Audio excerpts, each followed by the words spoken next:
Existe o inimigo número 1 da escrita? Sim, ele existe. E é sobre isso que eu quero falar com você hoje. Bem-vindo ao meu canal. Quero escrever bem. Eu sou a professora Caroline Couto e gosto de falar de língua portuguesa neste assunto da produção escrita. Se você é mãe, tem seus filhos matriculados na escola, precisa auxiliá-los às produções escritas e trabalhos escritos. Se você é mãe e adotou a educação domiciliar e precisa formar-se para bem ajudar os seus filhos, você está no meu canal. Seja bem-vindo, pode me seguir e curtir os vídeos. Para embasar as nossas reflexões de hoje, eu trouxe o livro de Jules Payot, O Aprendizado da Arte de Escrever.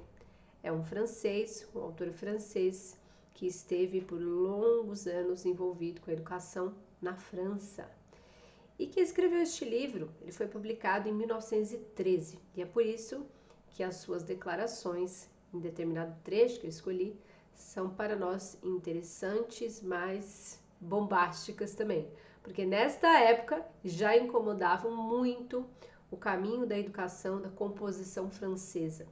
Vamos lá? Então, na página 50, nós temos a seguinte reflexão: só se pode alcançar a verdade através do acalmar da atenção. Não há nada a esperar de um espírito dissipado pelas conversas inúteis, pela leitura dos jornais, das revistas, dos livros sem valor. É necessário resistir à deriva das sensações e às inúmeras oportunidades de dispersão, ou conformar-se com a nulidade. É preciso fazer silêncio ao redor de si e recolher-se. Próximo parágrafo. Mas, mesmo na solitude e no silêncio, é preciso alcançar um silêncio mais profundo e mais difícil e fazer calar esta loquacidade interior dos pensamentos vãos, dos desejos inquietos que carregamos conosco. É preciso reprimir o mal humano essencial, o disparo impulsivo do reflexo. É preciso habituar o olho ao repouso, à paciência, habituá-lo a deixar virem as coisas. Digo para você que este livro não é nada óbvio, não é fácil de ler.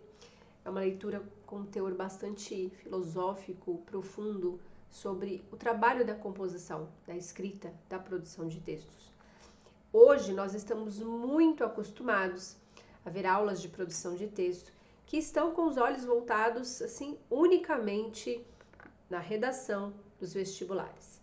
E por isso ela é bastante limitada, porque ela vai preparar o aluno para um exame e somente para isso. Vai falar da estrutura, da linguagem, das regras gramaticais, de fórmulas prontas, para que o aluno desenvolva uma redação e que ele passe no vestibular.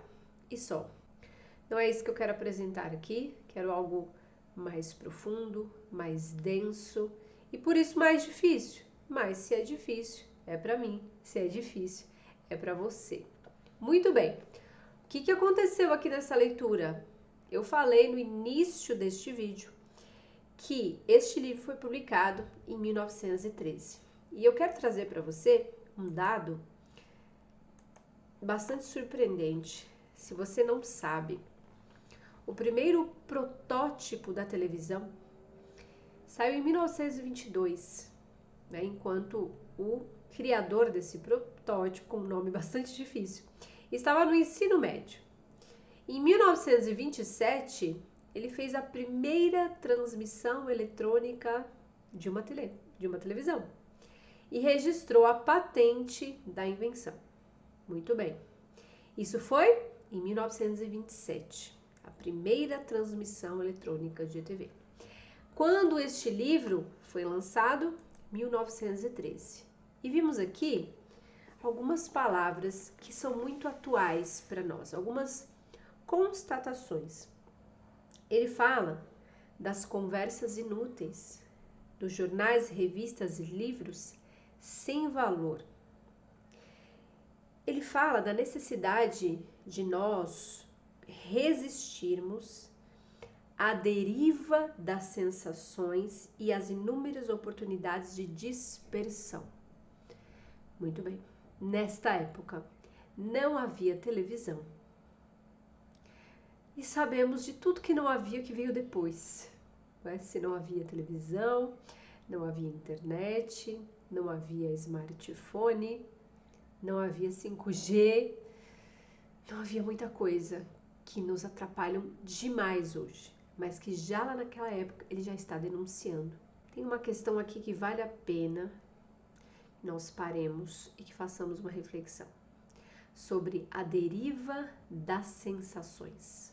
Ele utiliza esse termo, este perigo de uma servidão a um espírito que está à deriva, que presta atenção em tudo que os outros falam, em tudo que os outros pensam, nos vídeos dos outros, não é? Na rede social dos outros, e como tudo isso nos atrapalha e como tudo isso polui o nosso intelecto, porque é a opinião do outro, é o falar do outro, é a organização do pensamento do outro.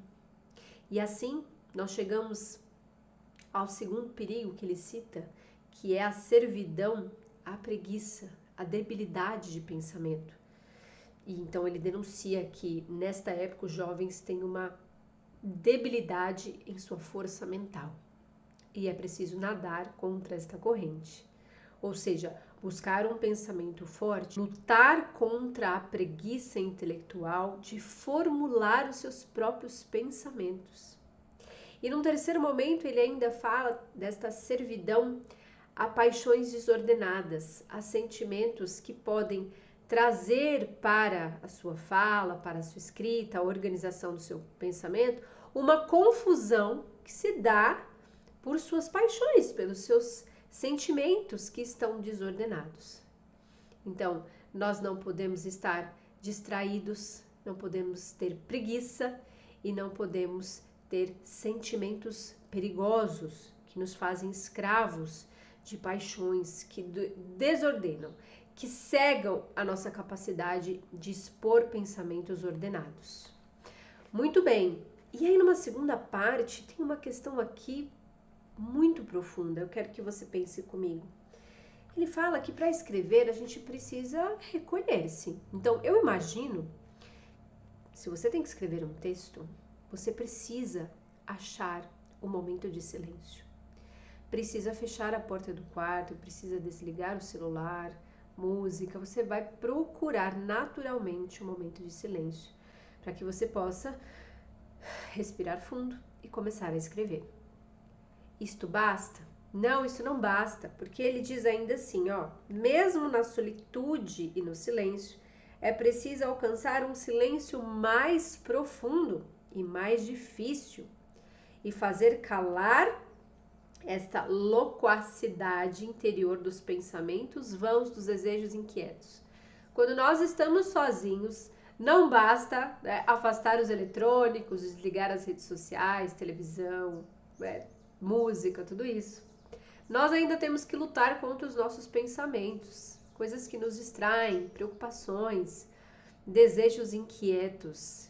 E isto é muito difícil, porque nós vivemos em uma geração de muitas distrações e de muito barulho. Por isso que quando eu li este trecho, isso me incomodou bastante, porque nós estamos falando de um livro que foi escrito em 1913 e que já trazia no contexto escolar todo esse incômodo com as distrações, com as leituras ruins. E nós estávamos, a sociedade, a humanidade estava muito longe ainda da distribuição em massa de televisão e depois da internet, enfim, tudo que veio depois. Em terceiro lugar, eu quero destacar quando ele diz é preciso habituar o olho ao repouso, à paciência, habituá-lo a deixar virem as coisas. Essa semana eu dei uma aula e nós tínhamos então uma imagem e os alunos precisavam descrever essa imagem. Até peguei um exercício citado neste livro aqui, um exercício muito interessante em que ele traz várias situações para que nós possamos ativar os nossos sentidos e assim escrever.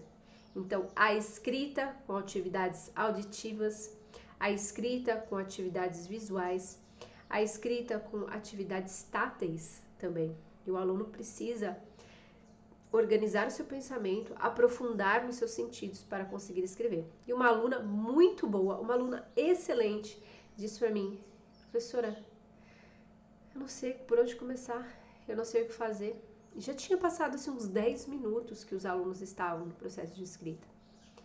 E aí eu me lembrei exatamente dessa passagem e disse assim para ela: fique quietinha e deixe virem as coisas. Tenha paciência, né? E deixe de estar inquieta com o que está acontecendo e deixe as ideias virem. Olha só que interessante. E aí naquele momento eu senti que eu trouxe para ela um alívio. Tá bom, professora. Talvez ela não estivesse prestando atenção, que ela tinha uma dispersão.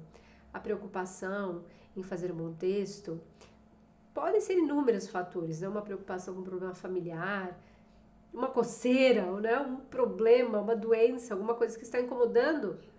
E aí naquele momento eu disse para ela: calma, faça silêncio, fique aí quietinha, deixe os pensamentos virem, as ideias, porque aqui diz, né, que nós precisamos habituar o olho ao repouso. Nós temos muitos impulsos inquietos que atrapalham demais. Muitas vezes as mães da educação domiciliar, eu já presenciei esse tipo de situação, disseram assim: bom, eu estava fazendo ali um exercício de escrita e eu disse para ela: agora escreva. Ó, você precisa fazer um resumo do que você leu. Escreva. E a criança simplesmente está travada. Mas por onde eu começo? Eu não sei. É só escrever. E aí vai dando aquela irritação, porque está aquela folha em branco e a criança não sabe por onde começar. E a mãe tem outras crianças e precisa dividir a sua atenção com outras crianças, com atividade doméstica, enfim. Isso faz muito parte da educação domiciliar. E aquela atividade não sai do lugar. Muitas vezes o que nós precisamos fazer em primeiro lugar é ter atenção ao contexto, ter atenção ao que está acontecendo com o aluno. Muitas vezes nós, professores, e as mães precisam entender esses caminhos facilitadores. E aí nós nos perguntamos: garantimos a ordem no local de estudo? Garantimos o silêncio? Estamos então conseguindo oferecer a este aluno, a esta criança, caminhos de silêncio, de repouso e de paciência para que as ideias possam chegar e, enfim, este aluno possa escrever? Por que eu disse que este é o inimigo número 1? Porque ele vem primeiro. É antes do estudo da gramática, é antes do estudo do gênero textual. Nós precisamos, assim como diz Júlio Spaiot, educar a nossa vontade e precisamos educar a nossa atenção. Se temos a nossa atenção domada, se temos as nossas vontades domadas, os nossos sentimentos, se tudo está em ordem, aí sim nós poderemos ter a condição de olhar para uma página em branco e começar a escrever. Sem isso, com muito barulho em volta, é muito difícil que queiramos fazer essa atividade tão complexa que é a atividade de escrita. Com certeza é um grande inimigo, com certeza é um grande desafio, mas quando nós descobrimos que inimigo é esse e o que ele faz para nos atrapalhar, nós conseguimos então analisar quais ferramentas temos disponíveis para lutar. Este é um canal para falar de produção escrita com ótimas referências bibliográficas. Se você se interessa e precisa desenvolver-se nesta área da produção escrita, vamos juntos e estamos apenas começando. Nós nos vemos no próximo vídeo. Tchau, tchau!